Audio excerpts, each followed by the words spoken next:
Y, por cierto, dos de los países cuyo sistema político no me entusiasma, pero tengo que reconocer que se están oponiendo ferozmente a la ideología de género, son precisamente Rusia y China. Y lo son porque saben que si la familia desaparece, sus respectivas naciones se desplomarán. En una entrevista que pueden ustedes encontrar en YouTube, en la que el director de cine norteamericano Oliver Stone entrevista a Vladimir Putin, en uno de los fragmentos de una entrevista de 4 horas editada, le pregunta por la homosexualidad y le pregunta por cómo es posible que en Rusia no se pueda difundir la ideología de género en las escuelas y no se pueda hacer proselitismo homosexual. Y la respuesta que le da Putin es absolutamente ejemplar. En Rusia no se persigue, no se encarcela, no se discrimina a ningún adulto por ser homosexual. Hay actores, hay artistas, hay deportistas que son homosexuales y nadie los persigue ni los discrimina. Pero no vamos a tolerar que adoctrinen a los niños en una ideología que es contraria a la familia. Porque la base de esta nación es la familia. Si el niño se convierte en adulto al llegar a los 18 años y decide ser homosexual, es una decisión suya. Pero no vamos a tolerar que la familia la destruyan desde abajo, haciendo proselitismos con niños que no tienen el criterio suficiente para decidir en un sentido o en otro. Yo puedo estar muy poco de acuerdo en muchas cosas con Putin, pero ahí le doy toda la razón. En el caso de China, todavía son más estrictos. Y he tenido ocasión de hablar con chinos acerca de esto. Los chinos siguen arrastrando la herida de lo que ellos llaman el siglo de humillaciones. Hace ahora poco menos de un siglo, los británicos, que ambicionaban apoderarse de la porcelana, del té, de la seda china, quisieron hacerse con ella, pero los chinos no veían que los ingleses tuvieran nada con lo que pudieran intercambiar la seda, el té o tantas cosas valiosas. De modo que los ingleses, puesto que nada de lo que ellos vendían les interesaban a los chinos, decidieron venderles drogas y les obligaron a abrir puertos por los que introducían el opio para consumo de los chinos.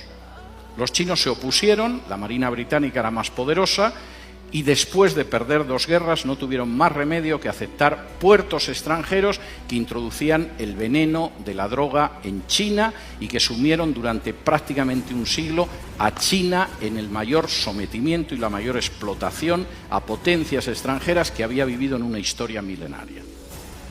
La visión de los chinos sobre la ideología de género es la misma. Esto es peor que el opio que trajeron los ingleses. Y si dejamos que entre en nuestra sociedad y que destruya la familia, el efecto va a ser peor que el opio británico. No lo vamos a tolerar. No porque seamos cristianos, el régimen es un régimen ateo, sino porque creemos en la familia y sabemos que la nación se basa sobre la familia. Me da mucho pesar que naciones que no son cristianas, sin embargo, a la hora de defender a la familia, parece que tienen una idea más clara que otras naciones que supuestamente lo son. En quinto lugar, y esto es tremendo, la ideología de género es una bomba de relojería demográfica. No hay nación ni cultura que pueda sobrevivir con un crecimiento demográfico inferior al 2.5. Están ustedes ya por debajo del 2.5 en la República Dominicana. Hasta el 2.3, que es su tasa de crecimiento en estos momentos, tienen posibilidad de reacción. Todavía es reversible, quizá en una generación, un proceso de desplome demográfico. A partir del 2% no hay esperanza. Cualquier cultura, cualquier nación está condenada sí o sí. La ideología de género va a conseguir que Europa, la Europa que yo he conocido, desaparezca en una generación, quizá en menos. En España la tasa de crecimiento demográfica es del 1.1.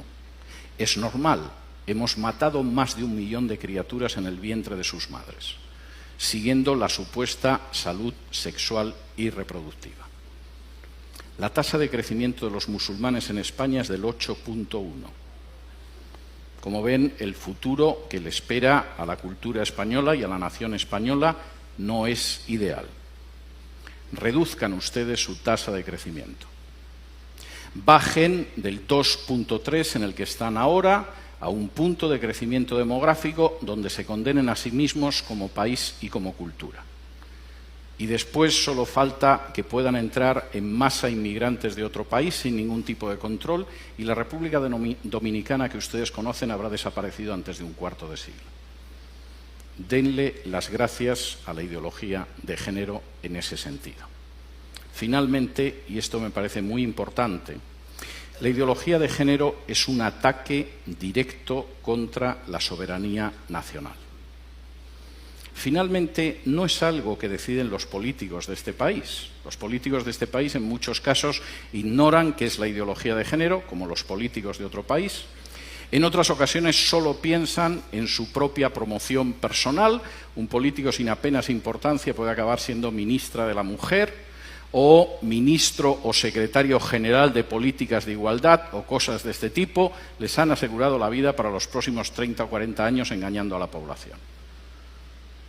El problema es que eso significa el final de su soberanía y de su independencia nacional. La ideología de género se está imponiendo en países donde para poder recibir ayuda de instituciones internacionales, préstamos, renovación de créditos, se exige y se presiona a esos países para que admitan en su derecho interno la ideología de género.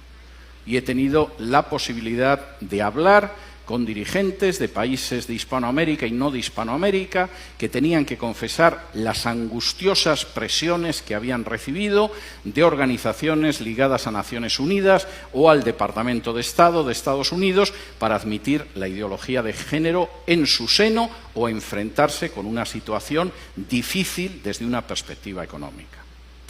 No existe ningún derecho que permita, legitime o tolere que una instancia exterior del tipo que sea imponga a una nación la ideología que tiene que tener.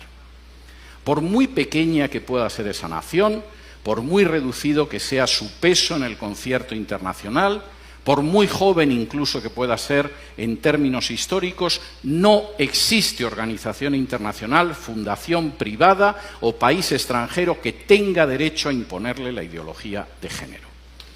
Y eso es algo que ustedes tienen que tener claro.